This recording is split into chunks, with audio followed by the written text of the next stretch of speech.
Bonjour à tous, je vais vous présenter donc un autre tuto par rapport donc quand vous recevez donc vos enchantresses. Quand vous recevez vos enchantresses, je place un petit noxette fil donc rouge au point le plus haut du tranche-fil.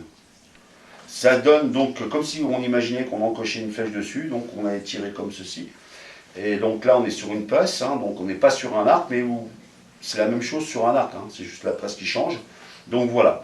Donc ça vous donne la direction de la boucle haute. Donc je vais faire le premier noxet, donc quand vous recevez votre corde. Donc je vais vous expliquer comment on fait un noxet. Vous prenez donc du fil noc, n'importe quelle marque, mais bon, pour moi, j'ai une marque bien définie. Donc, petit noxet rouge, voilà. Je prépare mon noxet comme ceci. Je viens poser sur le tranche-fil. Et là, je compte 5 à 6 tours. Donc 1, je commence seulement une fois que j'ai passé la boucle. Alors 1, 2, 3, 4, 5. Vous voyez, je suis passé comme ceci. Je prends donc le fil ou le passage, et là, je passe dans cette fameuse boucle de départ. Je prends l'autre fil du bas, et là, je maintiens donc les deux fils en tirant celui-là du bas. Et voilà, donc là, j'ai mon noxet, donc comme je vous disais, plus haut, au point le plus haut du tranche-fil, qui vous indique donc la direction de la boucle haute, pour ne pas vous tromper quand vous posez votre corde sur l'arc. Que ça soit enchantresse ou impériale, c'est la même chose. Une fois qu'on a fait ça, donc ici, moi, en principe, là, je serre légèrement pour pas que ça brise le tranche-fil et que vous puissiez faire vos réglages. Le petit fil qui part vers la boucle haute, c'est pour desserrer le noxet, pour pouvoir faire vos réglages, vos premiers essais, votre rodage. Faire un détalonnage à peu près. Et là, donc, vous pouvez descendre le petit noc. Et une fois que vous êtes arrivé au détalonnage, donc vous avez besoin sur votre arc, hop, vous resserrez. Et vous êtes tranquille. Une fois que vous avez fait votre rodage, vous faites correctement votre détalonnage. Vous serrez correctement. Et ensuite, vous coupez. Vous laissez environ 2 mm de chaque côté. Et là, vous venez faire une soudure. Vous prenez le briquet et vous faites fondre en faisant très attention de ne pas surchauffer. Sinon, tout brûle, puis boum, ça pète. Donc voilà. Et là, on fait un petit tour sur le noc et on appuie.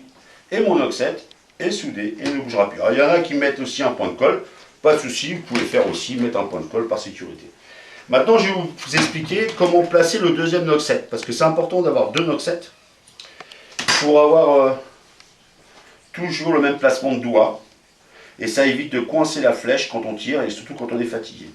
Alors le deuxième noxet, donc toujours la même méthode, je prends ma flèche. Donc là, c'est une flèche bois que je place sur mon noxet de réglage. Mettons qu'on est sur l'arc, donc là je suis sur la fenêtre. Et là, je calcule 1 à 2 mm au-dessus de l'encoche. Pas plus.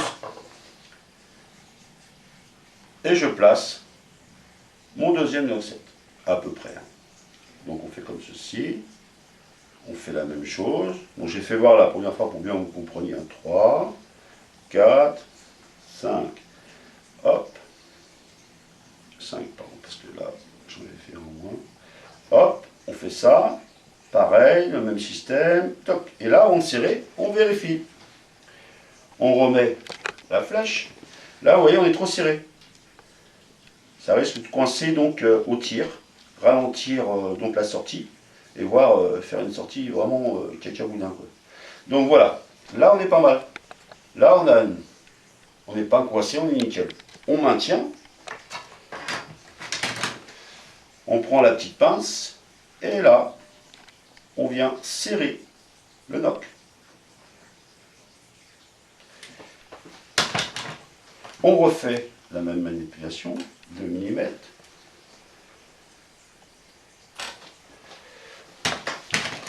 On soude le deuxième. Hop. Donc le doigt arrive à supporter la chaleur. Pour pas, en fait, il ne faut pas que la fibre en dessous surchauffe, sinon on distance la fibre. Et voilà. Et là, mon noxette est soudé. Comme je disais, vous pouvez rajouter également un point de colle. Donc là, on a deux noxettes qui sont mis très proprement. Et on est tranquille pour un moment. Et de temps en temps, si on voit que ça bouge, on change de noxette, on ne cherche pas à comprendre. Voilà, j'espère que ce petit tuto va vous aider également pour la mise en place de vos noxettes. Parce que ça, c'est une question qu'on me pose souvent. Donc, avec mon fils Jérémy, on s'est dit, tiens, on va faire le tuto. Je vous souhaite une très bonne journée, et puis à une autre fois. Au revoir.